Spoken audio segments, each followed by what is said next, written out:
Good morning, students. Now, today we are going to study about our new chapter, that is lesson number 2, sports and nutrition. Before starting this chapter, I just want to say one quote, that is, if we could give every individual the right amount of nourishment and exercise, not too little and not too much, we would have the safest way of health. So in this way we want, in this chapter I just want to tell you that the safest way of the health is the nourishment of to your body and exercise what you are doing. So in this chapter in sports and nutrition we'll learn about the nutrition. The key points, the topics which we are going to learn is balanced diet and nutrition, macro and micro elements.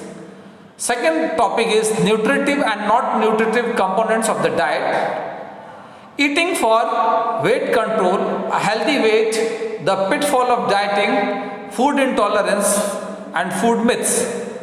Sports nutrition and its effects on performance, fluid and meal intake care pre, during, the post competition. And food supplements for children. So the few topics which we are going to study about it, that is nutritive and non-nutritive components of the diet which we will focus. Second, we will focus of eating for the weight control. And the two topics, the last one is sports nutrition and its effects on performance and food supplements for children. These two topics have been eradicated from this lesson. So we will not study about these two topics, that is sports nutrition and its effects on performance and food supplements for the children. So first we are going to start the first topic, that is balanced diet. So you all know in the month of April we have discussed about that what is a balanced diet. So as the definition suggests, a diet which contains the proper amount of each nutrient like carbohydrate, protein, etc.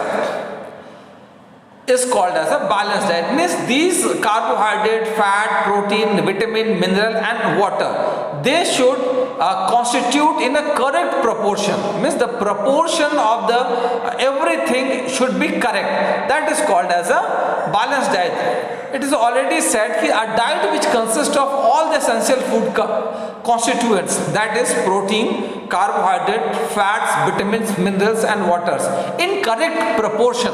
That is more important. That is the key point, you should note it.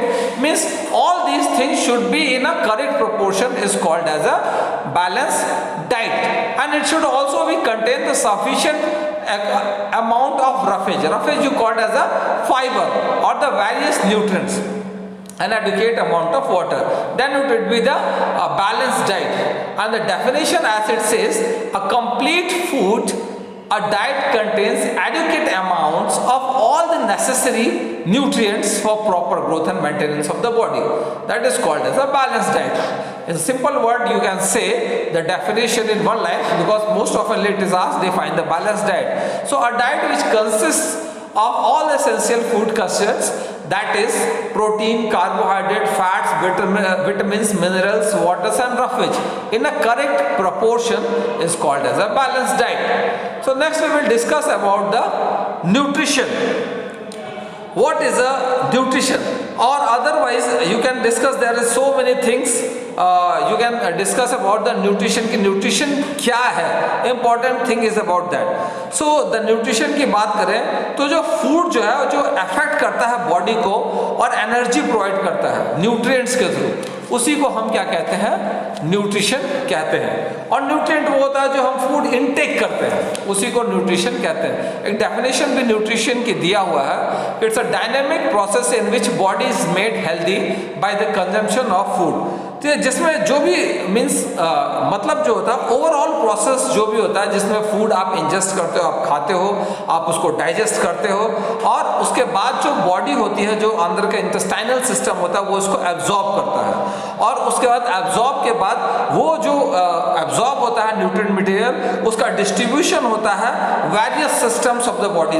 Body के सारे systems में जो भी food आप body absorb करती है और उसका डिस्ट्रीब्यूशन होता है all the two the different parts of the systems of the body for smooth functioning. उसका डिस्ट्रीब्यूशन क्यों होता है? क्योंकि हम चलते हैं, फिरते हैं, बहुत सारी डेली रूटीन वर्कआउट एक्टिविटीज करते हैं, इसलिए उसका डिस्ट्रीब्यूशन जो है वो different parts of the systems को मैंडेटरी है, इंपॉर्टेंट है। तो इसीलिए जो स्मूथ फंक्शनिंग होता है इसी प्रोसेस को क्या कहते हैं? न्यूट्रिशन कहते हैं। In simple process it's an overall process in which the food is ingested, digested and its nutrients is absorbed and distributed into the various systems of the body for smooth functioning, that is called as a nutrition. और nutrient जो होता है वो जो material हम लेते हैं, जो हमें एनर्जी प्रोवाइड मटेरियल होते हैं, उसको न्यूट्रिशन कहते हैं। आपके स्क्रीन पे भी जो डेफिनेशन दी हुई है वो दी हुई है, it is a process of obtaining and consuming food और breaking down food and substances taken in by mouth to the use of energy by the body. ये न्यूट्रिशन है। और न्यूट्रिएंट्स की डेफिनेशन दी है, the energy food in our diet consist of various type of essential chemicals. Means जो भी हम food लेते हैं या डाइट में वो करते हैं, उसके अंदर जो भी मटेरियल होता है, जो बॉडी को जरूरत होता है, जो भी केमिकल एलिमेंट्स होते हैं जो बॉडी को जरूरत होता है या बॉडी के स्मूथ फंक्शनिंग में या जो हमारे सिस्टम के स्मूथ फंक्शनिंग में हेल्प करते हैं, जो केमिकल्स की जरूरत होती है, उन्हीं केमिकल्स को हम क्या कहते हैं? न्यूट्रिएंट्स कहते हैं। जैसे फॉर एग्जाम्पल दिया है proteins, fat, carbohydrate, minerals etcetera etcetera. अब बात करते हैं कि जो न्यूट्रिशन का गोल होता है वो क्या है, जो इम्पोर्टेंट है कि न्यूट्रिशन के क्या फायदे हो सकते हैं, वो चीज़ बात करते हैं। न्यूट्रिशन के लिए जो इम्पोर्टेंट है वो सबसे पहले stay hydrated, provide immediate fuel. जो फायदा करते हैं न्यूट्रिशन वो बात है, जो गोल्स ऑफ न्यूट्रिशन है, इनके क्या काम है। तो इट्स गिवन स्टे हाइड्रेटेड, हमेशा आप हाइड्रेटेड बने रहोगे। इमीडिएट फ्यूल सप्लाई करते हैं बॉडी को, ठीक है। मीन्स फ्यूल का मतलब है एनर्जी सप्लाई करते हैं। जब भी आपको एनर्जी की जरूरत होती है, आप डेली वर्कआउट, तो एटीपी एडीपी में कन्वर्ट होकर आपको एनर्जी सप्लाई करते हैं। It boost your performance. जितना बढ़िया डाइट लोगे और वर्कआउट करोगे तो होगा preserve muscles, as you already know कि जो है प्रोटीन आप ज़्यादा लोगे तो मसल्स ज़्यादा इंप्रूव रिकवरी, ये सारे कुछ चीज़ें होती हैं जो हेल्प करते हैं। और इसी में बात करते हैं हम, एक टॉपिक है that is the sports nutrition. अभी आप सिंपल न्यूट्रिशन पढ़ रहे थे, अब आप इसमें पढ़ोगे कि सिंपल स्पोर्ट्स न्यूट्रिशन क्या होता है ना। और एक और चीज़ इसमें बता दें कि जब भी आप न्यूट्रिशन लेते हो तो एक प्रोटीन, फैट और कार्बोहाइड्रेट का जो भी रेशियो है वो 1:1:4 होना चाहिए। मीन्स 1:1:4 में होना चाहिए। मतलब 1% प्रोटीन, 1% फैट और 4% कार्बोहाइड्रेट होना चाहिए, क्योंकि वो कार्बोहाइड्रेट आपको एनर्जी प्रोवाइड करता है ना, इसलिए कार्बोहाइड्रेट होना चाहिए। और कार्बोहाइड्रेट, प्रोटीन और फैट जो होते हैं वो एसेंशियल न्यूट्रिएंट्स होते हैं, है ना। इनको आपको लेना ही, अगर दैनिक गतिविधियों को जारी करना है तो एसेंशियल में ही आते हैं, ये इंपॉर्टेंट है। और इसके बाद जो होता है नॉन एसेंशियल में वो बाकी के अदर होते हैं, जैसे वाटर, और ये सब वाटर भी एसेंशियल एलिमेंट में आता है, लेकिन कार्बोहाइड्रेट जैसे विटामिन्स, मिनरल्स, क्योंकि विटामिन्स और मिनरल्स जो नॉन एसेंशियल इसलिए कि बहुत सारी चीज़ें बॉडी खुद भी जो है वो क्या करती है, बना लेती है। तो अगर नहीं होते हैं तो बॉडी में भी उनका सैचुरेशन हो जाता है। अब हम बात करते हैं जो है स्पोर्ट्स न्यूट्रिशन की क्या है। तो it's the study of the practice of nutrition and the diet as relates to athletics performance. मतलब स्पोर्ट्स न्यूट्रिशन का बात है कि अगर हम नॉर्मली बात करें तो एक नॉर्मल वर्कआउट्स में अलग होता है, और जो स्पोर्ट्समैन होता है, जो एथलीट्स होते हैं, उनको एक अलग तरह की एक्सेसिव डाइट की ज़रूरत होती है, ठीक है। तो इसीलिए वो अलग होती है। So it is concern with the type and quantity of fluid and food taken bye an athlete. यहाँ एथलीट सभी स्पोर्ट्स पर्सन या सभी हार्ड वर्किंग पर्सन को शो ऑफ करता है। एथलीट का मतलब पर्टिकुलर एथलेटिक्स से नहीं, एथलीट का मतलब any person who is working hard. So fluid and food taken by athlete and deals with the nutrients such as vitamins, minerals and organic substance such as carbohydrate, proteins and fats. मतलब उनको ज़्यादा nutrient का जरूरत होगा क्योंकि वो heavy workouts करते रहते हैं। अगर बात करें तो इसी तरह से बात करें तो अमूमन दो तरह के न्यूट्रिएंट्स होते हैं जो आपको टॉपिक में पढ़ना है। बच्चों, पहला न्यूट्रिएंट जो होता है वो मैक्रो न्यूट्रिएंट जो आप उस पर देख रहे हो टॉपिक पे, और दूसरा जो होता है वो माइक्रो न्यूट्रिएंट होता है। अगर बात करते हैं माइक्रो न्यूट्रिएंट की, तो माइक्रो न्यूट्रिएंट जो होते हैं वो अमूमन जो होता है वो लार्ज अमाउंट डाइट में हम लेते हैं और एनर्जी के सोर्स होते हैं, जैसे कार्बोहाइड्रेट, प्रोटीन, फैट्स, ठीक है, एंड ऑल्सो वाटर। ये मैक्रो न्यूट्रिएंट्स होते हैं जो ज़रूरत होते हैं और लार्ज क्वांटिटीज़ में चाहिए, क्योंकि यही मेन बॉडी के जो फंक्शन होते हैं जिससे एनर्जी रिलीज होती है, जिससे मेटाबॉलिज्म होता है, वो होता है। और मैक्रो न्यूट्रिएंट्स में ही जो मैक्रो न्यूट्रिएंट्स मेन एलिमेंट्स होते हैं जो बॉडी को चाहिए होता है वो कार्बन, ऑक्सीजन, हाइड्रोजन और नाइट्रोजन। ये ध्यान रखिएगा, ये 5 एलिमेंट होते हैं जो मैक्रो न्यूट्रिएंट में उन्हीं फूड को लेते हैं, that is carbon, oxygen, hydrogen and nitrogen, क्योंकि यही प्रॉपर ग्रोथ और डेवलपमेंट और बॉडी के जो फंक्शन है उसको रेगुलेट करते हैं। आई रिपीट कि ये जो मैक्रो न्यूट्रिएंट्स होते हैं ये बहुत एसेंशियल इसलिए होते हैं कि ये पहला आपको एनर्जी प्रोवाइड करते हैं, दूसरा बॉडी के ग्रोथ और डेवलपमेंट को प्रमोट करते हैं, तीसरा जो भी बॉडी का फंक्शन होता है इसको ये रेगुलेट करते हैं। दूसरा क्या होता है इसी में बात करते हैं तो ये होता है माइक्रो न्यूट्रिएंट। तो माइक्रो न्यूट्रिएंट का जो नेम सजेस्ट करता है वो माइक्रो न्यूट्रिएंट का मतलब होता है माइक्रो मींस स्मॉल, ऐसे एलिमेंट्स जो क्या होते हैं बॉडी के लिए इंडिस्पेंसिबल तो होते हैं, ठीक है, मींस बहुत इंपॉर्टेंट होता है, indispensable for our health, it's a very inevitable for our health, but they are not required in too much quantity, क्योंकि बॉडी में स्टोर नहीं होता, they are required in a very minute, बहुत कम मात्रा में शरीर को जरूरत होती है, इसलिए इनको माइक्रो न्यूट्रिएंट्स कहते हैं। और मेनली दो तरह की चीजें माइक्रो न्यूट्रिएंट्स में आती हैं, वो है विटामिन्स और मिनरल्स। हाउएवर अगर बात करें तो दोनों चीजें, ठीक है, माइक्रो न्यूट्रिएंट्स और माइक्रो न्यूट्रिएंट्स बॉडी के लिए बहुत एसेंशियल होते हैं। जैसे माइक्रो न्यूट्रिएंट में कार्बन, ऑक्सीजन, हाइड्रोजन और नाइट्रोजन होता है, वैसे ही माइक्रो न्यूट्रिएंट में जो इंपॉर्टेंट चीज होती है वो chlorine, iron, magnesium, zinc, boron, sodium, copper etcetera etcetera चीजें माइक्रो न्यूट्रिएंट्स में पाई जाती हैं। इसीलिए ये इंडिस्पेंसेबल होते हैं आपकी हेल्थ के लिए और इनकी जरूरत होती है। अनलाइकली ये एनर्जी तो प्रोवाइड नहीं करते हैं आपको, लेकिन ये जितने भी माइक्रो न्यूट्रिएंट्स होते हैं ये रिस्पॉन्सिबल होते हैं एनर्जी प्रोडक्शन के लिए, मींस ये डायरेक्टली एनर्जी तो नहीं देते बट एनर्जी के प्रोडक्शन में ये हेल्प करते हैं, एनर्जी के प्रोडक्शन में ये हेल्प करते हैं, इसीलिए ये माइक्रो न्यूट्रिएंट्स होते हैं जो बहुत ज़रूरत होता है। अब नेक्स्ट बात करते हैं that is components of diet. अगर आप देखें तो कंपोनेंट्स ऑफ डाइट में मेन एक फिगर चार्ट बना हुआ है जिसमें बात करें तो दो मैक्रो और माइक्रो।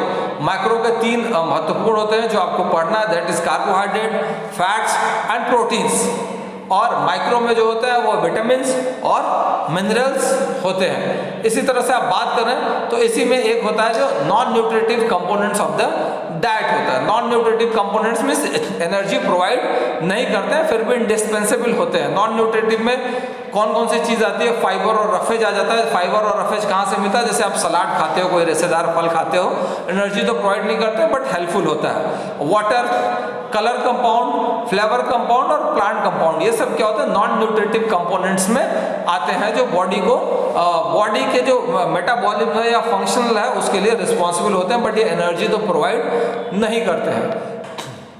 अब हम नेक्स्ट टॉपिक में अभी हम जो पढ़ेंगे वो पढ़ेंगे हम जो है माइक्रो न्यूट्रिएंट्स, कौन कौन से माइक्रो न्यूट्रिएंट्स अमूमन होते हैं। इसमें एक और टॉपिक दिया हुआ है कि ओबेसिटी क्लास, लेकिन इस टॉपिक को हम बाद में ईटिंग फॉर वेट कंट्रोल जो कि डिमोलिश हो गया है तो इसको बाद में हम लोग देखेंगे, पढ़ेंगे। जो ओबेसिटी होता है आप जानते भी हो क्या है। तो अब मेन जो है वो nutritive component of the diet पढ़ेंगे। Nutritive component of the diet का मतलब है ऐसे कंपोनेंट्स जो आपको एनर्जी देते हैं। और वो कौन से कंपोनेंट्स हैं जो आपको एनर्जी देते हैं, अगर उनकी बात करें तो सबसे पहले जहन में बात आती है जो है कार्बोहाइड्रेट की, क्योंकि कार्बोहाइड्रेट जो है वो एक ऑर्गेनिक कंपाउंड है और प्राइमरी सोर्स है एनर्जी का। ठीक है। और सबसे पहले जो है यही सबसे इम्पॉर्टेंट एनर्जी गिविंग फूड है कार्बोहाइड्रेट। इसलिए आपको डाइट में जो है एक्सरसाइज के समय या किसी भी समय जो है एनर्जी की ज़रूरत जब भी पड़ती है तो आपको कार्बोहाइड्रेट देते हैं। As the name suggest carbohydrate को एनर्जी गिविंग फूड भी कहते हैं। और ये जो कार्बोहाइड्रेट है वो सिंपल शुगर में बनता है that enter the body as a glucose. ठीक है, ये सिंपल शुगर के फॉर्म में होता है और जब इसका ब्रेक डाउन होता है तो ये ग्लूकोज के रूप में आपको एनर्जी प्रोवाइड करता है। और ये लगभग 45 से 60% जो ज़रूरत होती है एनर्जी की, 45 से 65% जो भी एनर्जी की ज़रूरत होती है बॉडी को, वो कहाँ से मिलती है आपको? कार्बोहाइड्रेट से ही मिलती है। और जो कार्बोहाइड्रेट मॉलिक्यूल अगर इसकी बात करें तो इसका बाइफर्केशन करें, अगर इसको तोड़ें तो carbon plus hydrogen plus oxygen means carbohydrate. Carbo का मतलब कार्बन, ठीक है, हाइड्रोजन, हाइड्रो का मतलब हाइड्रोजन और एट का मतलब है ऑक्सीजन। जो आप जाओगे तो एट का मतलब ऑक्सीजन। इसको अगर वो हिंदी में कहते हैं संधि विच्छेद कर दिया अलग अलग अलग पार्ट में, तो कार्बो प्लस हाइड्रो प्लस एट, तो कार्बोहाइड्रेट इसीलिए उसका नाम दिया गया। तो कार्बो का मतलब है कार्बन, हाइड्रोजन का मतलब हाइड्रो का मतलब हाइड्रोजन और एट का मतलब होता है ऑक्सीजन। तो इसमें जो होता है ये इन तीन मॉलिक्यूल से मिलके बने होते हैं। जो एटम्स होते हैं, जो रेशियो होता है वो हालांकि 2:1 का होता है वाटर की तरह, लेकिन जो मेन इसमें मॉलिक्यूल्स होते हैं वो कार्बन, हाइड्रोजन और ऑक्सीजन एटम्स के मिलके बने हुए होते हैं, जस्ट लाइक वाटर। और अगर बात करें इनके बाइफर्केशन की जो आपको पढ़ना है तो सबसे पहले कार्बोहाइड्रेट के जो है दो मेन फॉर्म होते हैं, that is simple carbohydrate and complex carbohydrate. जो आपको दिया है मोस्टली जो कार्बोहाइड्रेट होता है वो मसल और लीवर में स्टोर होता है और ज़रूरत होती है तो सिंपल कार्बोहाइड्रेट और कॉम्प्लेक्स कार्बोहाइड्रेट, दो तरह के कार्बोहाइड्रेट्स होते हैं।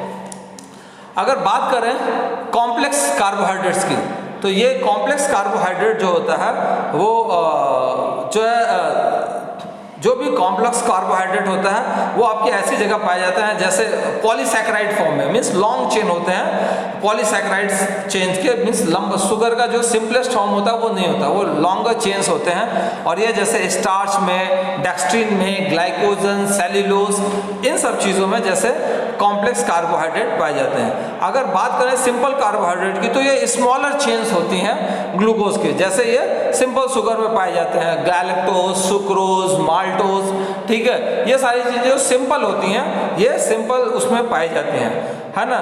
जैसे glucose, fructose, galactose, maltose, lactose, जो भी स्मॉलर चेन्स होती हैं, ठीक है, तो उसमें वो सिंपल शुगर्स में पाए जाते हैं तो सिंपल कार्बोहाइड्रेट होते हैं। इसी तरह से कॉम्प्लेक्स कार्बोहाइड्रेट थोड़ा सा स्ट्रॉन्गर पॉलीसैकेराइड फॉर्म में होती है। ग्लूकोज का जो होता है वो थोड़ा सा कॉम्प्लेक्स फॉर्म होता है, लंबी चेन्स होती हैं, उसमें स्टार्च, डेक्सट्रोज, ग्लाइकोजन और सेल्यूलोज पाए जाते हैं। जैसे आप देखेंगे तो ये फाउंड इन दिया हुआ pasta, bagels, whole grain breads, rice, ठीक है, चावल। तो इन सब चीज़ों में अगर हम बात करें तो क्या आता है, जैसे स्टार्च और ये सब सारी चीज़ें पाई जाती हैं तो इसमें कॉम्प्लेक्स कार्बोहाइड्रेट पाए जाते हैं। और ये क्या होते हैं, एनर्जी और फाइबर प्रोवाइड करते हैं।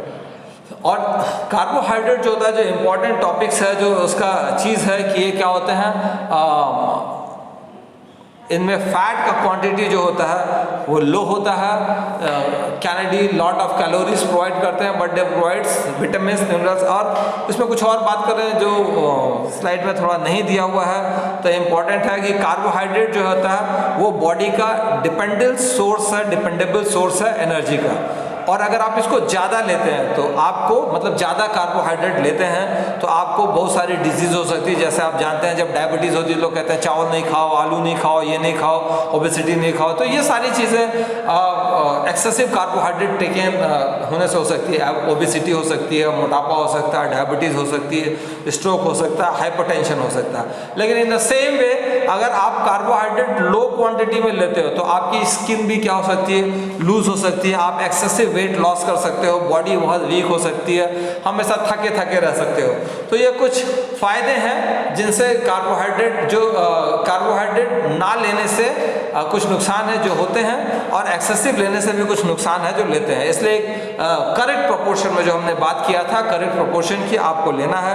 और अगर बात करें तो कार्बोहाइड्रेट कहाँ से पाया जाता है, तो जो मेन सोर्स है कार्बोहाइड्रेट का वो पोटैटो, बनाना, ठीक है, बाजरा, ज्वार, स्वीट पोटैटोज एक कंदा होता है जिसको आप कहते हैं। तो ये सारी चीज़ें कार्बोहाइड्रेट के रिच सोर्सेस हैं। होप कार्बोहाइड्रेट का टॉपिक समझ में आ गया होगा। नेक्स्ट टॉपिक अगर हम बात करते हैं तो बात करते हैं प्रोटीन की। प्रोटीन जैसे ही प्रोटीन शब्द आता है जहन में आप लोग के एक ही बात आती होगी कि ग्रोथ एंड डेवलपमेंट या growth and repair of the body tissue. Even protein को जो है वो कई बार जो है वो बिल्डिंग ब्लॉक्स ऑफ मसल्स भी कहते हैं कि ठीक है ये लाइफ की बिल्डिंग ब्लॉक्स है वो बनाती है। अगर बात करें प्रोटीन की तो सबसे पहले बात करें तो प्रोटीन जैसा कि नेम सजेस्ट होता है प्रोटोस वर्ड से बना हुआ है, ठीक है। इसका एटिमोलॉजी वर्ड है जिसको कहते हैं कि प्रोटोस, जिसका मतलब होता है फर्स्ट। तो इसलिए जो भी आपकी ग्रोथ, रिपेयर, डेवलपमेंट, सबसे पहला चीज़ जो है और सबसे इंपॉर्टेंट चीज़ जो है वो प्रोटीन का ज़रूरत होता है बॉडी में, फर्स्ट प्रोटीन। सो बहुत इंपॉर्टेंट डाइट है आपकी ग्रोथ के लिए, बॉडी रिपेयर और टिश्यू के लिए, ठीक है। और बात करें अगर इसके कंपोनेंट की, जैसे हमने कार्बोहाइड्रेट की बात की थी, कार्बन, हाइड्रोजन और ऑक्सीजन से बना था, तो प्रोटीन कंपाउंड भी थोड़ा सा कॉम्प्लेक्स होता है बट उसी तरह से बने होते हैं। बट इसमें एडिशनल कार्बन, हाइड्रोजन और नाइट्रोजन, इसमें नाइट्रोजन, ऑक्सीजन के बाद नाइट्रोजन भी होता है। और कई बार समटाइम सफिशिएंट मात्रा में आपको सल्फर, फास्फोरस और आयरन भी प्रोटीन में मिलता है। फिर से मैं रिपीट करता हूं जो कंपाउंड इसमें होते हैं, ठीक है, इंपॉर्टेंट है, ध्यान रखिएगा, की पॉइंट है ये, हाइड्रोजन, ऑक्सीजन, नाइट्रोजन और कई बार सल्फर और फास्फोरस, सल्फर, फास्फोरस और आयरन भी होता है। कई बार क्वेश्चन भी पाया जाता है कि नाइट्रोजन किस में पाया जाता है, तो आपको आंसर देना है, बोर्ड एग्जाम में पूछा जाता है, दैट इज नाइट्रोजन जिसमें पाया जाता है दैट इज प्रोटीन में नाइट्रोजन पाया जाता है। तो ध्यान रखिएगा कि केवल प्रोटीन में ही नाइट्रोजन पाया जाता है। और इनकी जो प्रोटीन होता है वो अमीनो एसिड्स के बने होते हैं और लार्ज साइज मॉलिक्यूल होते हैं। लार्ज साइज, कई बार लगभग 20 अमीनो एसिड होते हैं जिसमें 9 अमीनो एसिड जो है वो हमें खाने से मिलते हैं, मीन्स जो प्रोटीन हम इंजेस्ट करते हैं, जो हम डाइजेस्ट करते हैं, जो लेते हैं, ठीक है, उससे मिलते हैं। लगभग 20 अमीनो एसिड्स होते हैं, है ना। और प्रोटीन जो मॉलिक्यूल होता है उसका ब्रेकडाउन थोड़ा सा कार्बोहाइड्रेट से मुश्किल होता है क्योंकि इसमें अमीनो एसिड्स की लॉन्गर चेन्स होती हैं और लगभग 20 अमीनो एसिड्स होती हैं जो बॉडी के लिए रिक्वायरमेंट होती हैं। अगर बात करें तो प्रोटीन जो है वो बिल्डिंग ब्लॉक्स ऑफ लाइफ है ना। और प्रोटीन बहुत ज़्यादा एनर्जी तो नहीं देता है जितना फैट और वो देता है, वो 4.31 किलो कैलोरी एनर्जी देता है। बट फिजियोलॉजिकल जो इम्पोर्टेंस है वो प्रोटीन की बहुत ज़्यादा है। फिजियोलॉजिकल इम्पोर्टेंस का मतलब है कि blood, endocrine glands, bones, tissue, ठीक है, ये सारी चीज़ों का जो फंक्शन होता है ये इन्हीं की तरह, जो इसमें नाइट्रोजन होता है वो उसके हेल्प से करते हैं, या फास्फोरस और सल्फर होता है वो उसके हेल्प से करते हैं। अगर नेक्स्ट टॉपिक बात करें तो प्रोटीन भी अमूमन 2 तरीके का होता है, ठीक है। सबसे पहली बात करें तो एक वेजिटेबल प्रोटीन और दूसरा एनिमल प्रोटीन। अगर एनिमल प्रोटीन की बात करें तो एनिमल प्रोटीन जो होता है वो एनिमल से मिलता है जैसे मीट, ठीक है। वेजिटेबल प्रोटीन की बात करें तो वेजिटेबल से मिलता है जैसे पल्सेस आप लेते हो, होल ग्रेन जो सोयाबीन, होल ग्रेन, ये सब वेजिटेबल प्रोटीन्स में आता है। और एनिमल प्रोटीन हमेशा वेजिटेबल प्रोटीन से थोड़ा सा हैवी होता है, ज़्यादा यूजफुल होता है, ज़्यादा रिचेस्ट सोर्स में आपको मिल सकता है। और जो प्रोटीन्स होता है वो बॉडी के अंदर जितने भी हार्मोन्स, एंजाइम्स, टिश्यूज़ और एंटीबॉडीज़ जो डेवलप होती है, आपने देखा कोरोना फैल रहा है, ठीक है, तो प्रोटीन ज़्यादा से ज़्यादा लीजिए क्योंकि बॉडी में एंटीबॉडी डेवलप करना है। एंटीबॉडी डेवलप करना है तो आपके हार्मोन्स को फंक्शन करना है, तो उसके लिए प्रोटीन का होना बहुत ज़रूरी है। और प्रोटीन ही जो है वो वाटर का रेगुलेशन करता है और एसिड बैलेंस कई बार बॉडी का बना के टेम्परेचर मेंटेन करके रखता है।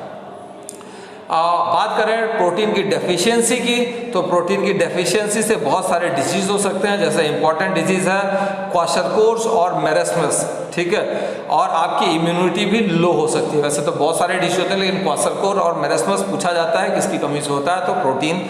और वैसे तो आपको इम्यूनिटी लो हो सकती है, मसल पेन, जॉइंट पेन या कंसंट्रेशन, फटीग, आपको इस तरह के कुछ भी बहुत सारी चीज़ें आप हो सकते हैं। और मीनवाइल जब आप प्रोटीन जो है कई बार आपको एक्सेसिव में लेते हो तो हार्ट प्रॉब्लम, वेट गेन और लीवर भी डैमेज कर सकती है। जब बाहर से कई बार आप वे प्रोटीन लेते हो, वे प्रोटीन का मतलब एक्सट्रैक्ट या बाहर से लेते हो, तो इस तरह के डिजीजेस भी हो सकती हैं, जैसे हार्ट प्रॉब्लम, वेट गेन, इस तरह की सारी चीज़ें हो सकती हैं। इसलिए कई बार क्या होता है, आपको मसल मास बढ़ाना है तो प्रोटीन भी मसल मास बढ़ाने में हेल्प करती है। एक्स्ट्रा प्रोटीन, कई बार क्या होता है, अपना मसल मास बढ़ाने के लिए लोग एक्स्ट्रा प्रोटीन, बहुत ज़्यादा प्रोटीन लेने लगते हैं। देखा 10-10, 12-12, 15-15, 20-20 अंडे खाते हैं, लेकिन वर्कआउट उतना होता नहीं है, तो फिर प्रॉब्लम आपके heart problems, weight gain, liver damage में हो सकता है। तो इसलिए बहुत इंपॉर्टेंट एलिमेंट्स है। अगर बात करें स्पोर्ट्स की, ठीक है, तो स्पोर्ट्स की बात करें तो स्पोर्ट्स में एथलीट्स जो है वो इजीली इनको बहुत ज़्यादा जो है वो क्योंकि उनकी मसल्स और टिश्यूज़ हमेशा रप्चर होते रहते हैं, टूटते रहते हैं, तो इनको अपनी मसल्स को सपोर्ट करने के लिए, ग्रोथ करने के लिए थोड़ा सा एक्स्ट्रा प्रोटीन की ज़रूरत होती है। और जो मसल्स रप्चर होती हैं, कई कैपिलरीज न्यू फॉर्म होती हैं, तो थोड़ा सा एक्स्ट्रा प्रोटीन ये लोग लेते रहते हैं। नेक्स्ट टॉपिक की बात करें तो नेक्स्ट टॉपिक में आ जाता है आपका फैट।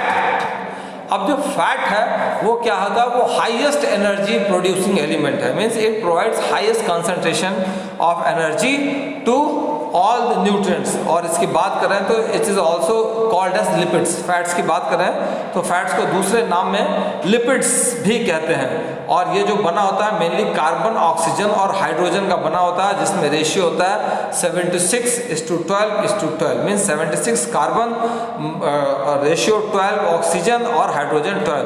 और फैट सबसे ज़्यादा एनर्जी प्रोवाइड करता है, दैट इज़ 9.3। अगर बात करें उसकी क्या नाम है, कार्बोहाइड्रेट और प्रोटीन की, तो 4.1 किलो कैलोरी एनर्जी प्रोवाइड करते हैं, बट ये 9.3 कैलोरी एनर्जी प्रोवाइड करता है।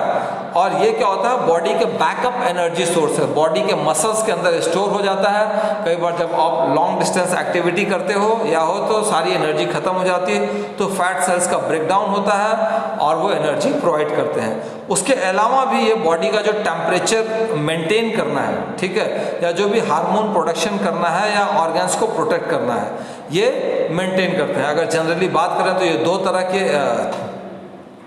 फैट्स होते हैं। फैट जैसे दो तरह के फैट सॉल्युबल जो है विटामिन होते हैं। जैसे अगर बात करें तो कुछ चीज़ें होती है, जैसे सॉल्वेंट होते हैं, मीन सॉल्वेंट का मतलब होता है गुड इन सॉल्वेंट, कुछ अच्छा मतलब घुलन हो जाता है, जैसे विटामिन ए, डी, ए और के और कैरोटीनॉइड्स। ये क्या होते हैं, फैट्स, विटामिन भी फैट में घुलनशील हो जाते हैं। और ये लगभग 20 से 35% एनर्जी जो हमारी डेली रिक्वायरमेंट है उसकी देते हैं।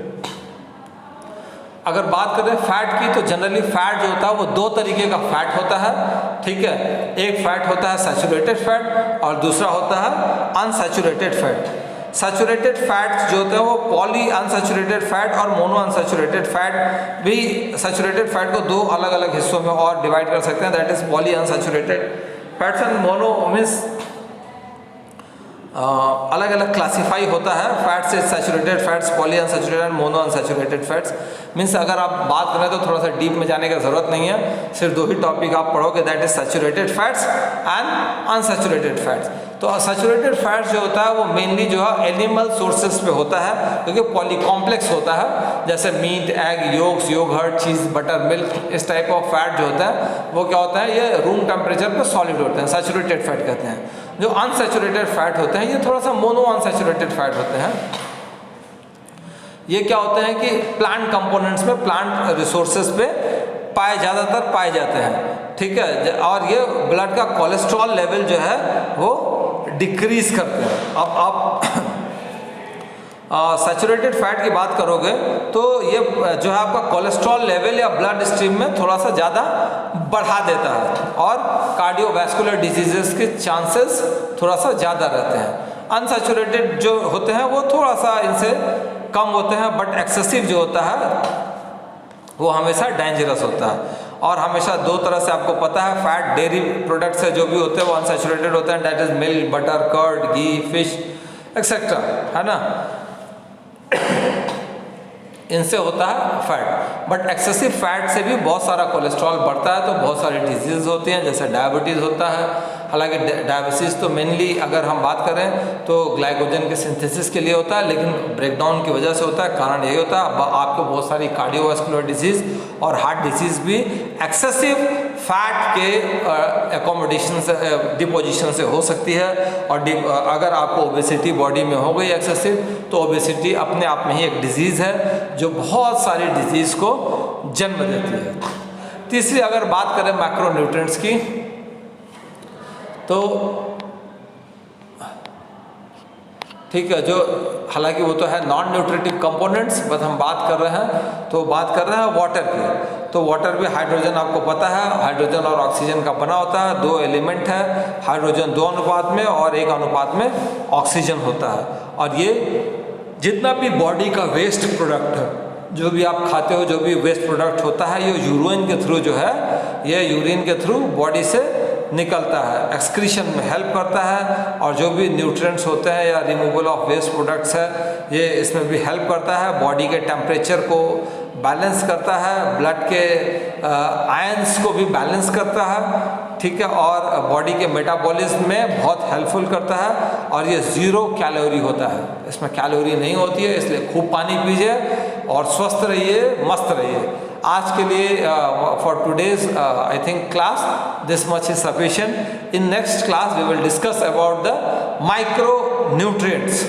Hope you all have understood this topic. Macronutrients क्या होता है, we have already discussed in the month of April. हमने अप्रैल महीने में इसके बारे में काफ़ी डिस्कशन किया था. We have provided you the question and answers also. You please go through the question and answers, different kinds of question and answers. अगर आपको कोई query for any kind of query, feel free to ask, feel free to talk, ठीक है. और कुछ भी हो please WhatsApp on the message. Thank you. Hope all of you have got it, and this is a very important chapter. This is a very important chapter. और जो भी topics delete हुए हैं वो हम आपके उसमें भेज दिए हैं सिलेबस में। न्यू सिलेबस जो है, जो अभी CBSE ने 30% कट किया है, कल उसको आपको WhatsApp ग्रुप पे हमने भेज दिया है। Please go through that syllabus. Thank you. Have a nice day, and for any query please free to talk.